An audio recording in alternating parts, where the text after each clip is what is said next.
Olá a todos, sejam bem-vindos ao canal Cardio Trials. Aqui você fica por dentro do que há de mais moderno e relevante dentro da cardiologia. Antes de começar esse vídeo, peço só que se inscreva no canal e ative a notificação no sininho para que você ajude a crescer o canal e seja informado quando a gente for lançar um vídeo novo.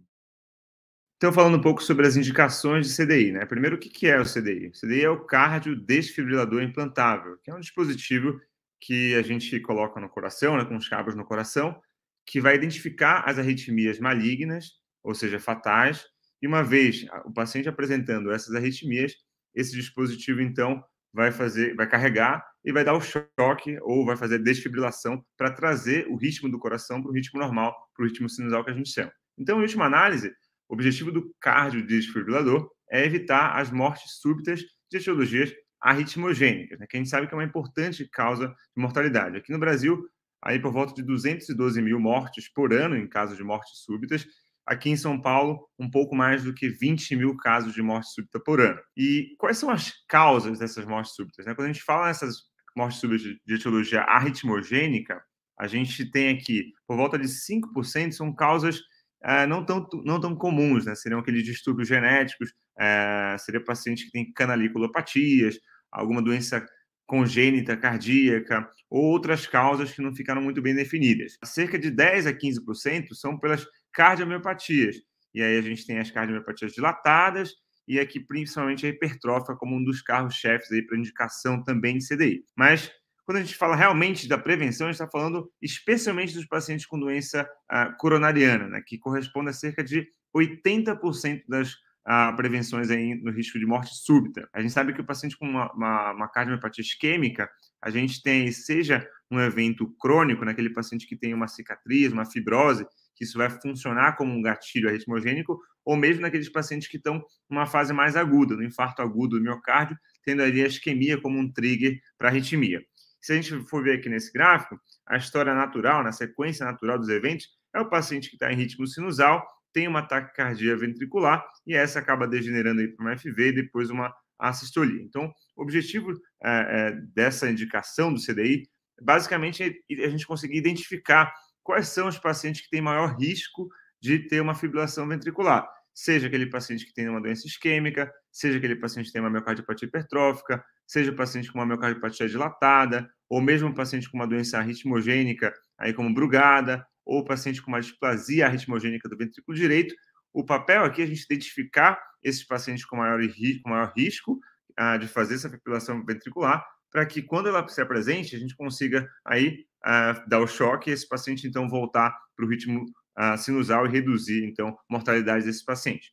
Então, começando nas indicações, a gente começa a falar dos pacientes em prevenção secundária com cardiopatia estrutural, ou seja, aquele paciente que já tem uma disfunção ventricular, seja ela por uma miocardite, seja ela por causa isquêmica, seja ela qual for o quadro da cardiomiopatia estrutural, e que teve um evento, teve uma arritmia ventricular e teve uma morte súbita abortada, como a gente chama. Então, da onde surgiu a evidência para que a gente indique CDI nesse perfil de paciente? Paciente com cardiopatia estrutural e já em prevenção secundária, ou seja, aquele paciente que tem morte súbita abortada. Então, na realidade, começa com um estudo AVID, né? Um estudo de novembro de 1997, onde foi um estudo que foi randomizado, não controlado, prospectivo, sem cegamento, que a gente tinha por volta de 1.016 pacientes com disfunção ventricular, fração de ejeção abaixo de 40, que tinham tido ali TV associado a síncope ou instabilidade hemodinâmica. Aí a gente teve dois braços, foi um braço antiarrítmico, que a gente fazia basicamente amiodarona ou sotalol,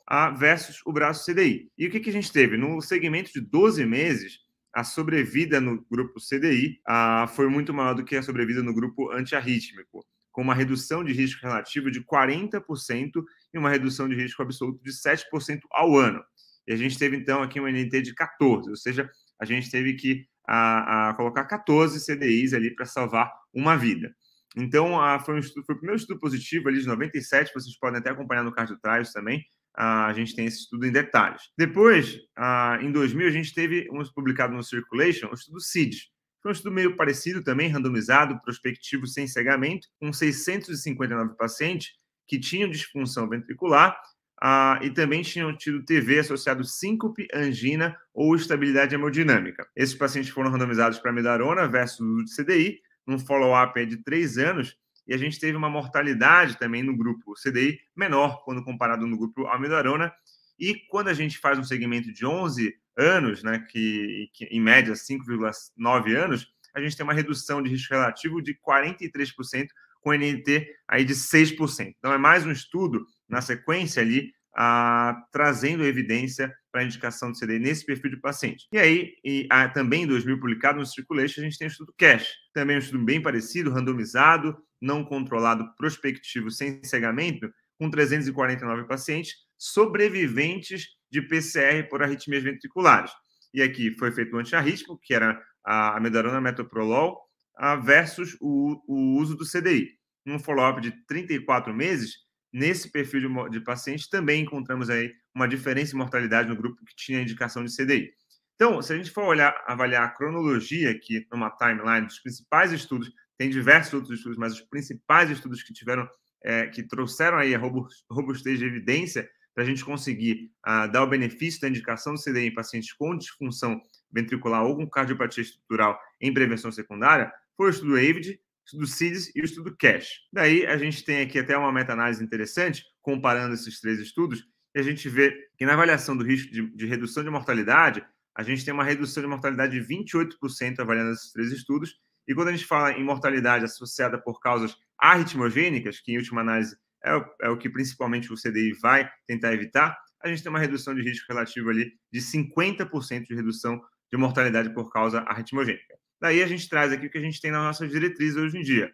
Trouxe um resumo aqui das 3 diretrizes, brasileira, europeia e americana, mas via de regra, se a gente tem um paciente sobrevivente de PCR com fração de ejeção abaixo de 35, ou um outro perfil de paciente, um paciente pós-síncope, ou com uma TV sustentada, hemodinamicamente estável, de causa irreversível, com uma fração de ejeção abaixo de 35, também é uma indicação classe 1A. Então, a maior evidência que a gente tem, e que foram trazidas desses estudos que eu acabei de colocar para vocês, vem aí desses 3 estudos, da gente colocar, então, no paciente que tem uma cardiopatia estrutural, que já em prevenção secundária, a indicação ali incontestável do CDI. Obrigado por assistir esse vídeo do Cardio Trials. Se você gostou, curta e compartilhe esse vídeo. E também deixe seus comentários, perguntas, dúvidas e sugestões, que para a gente é super importante. Até a próxima!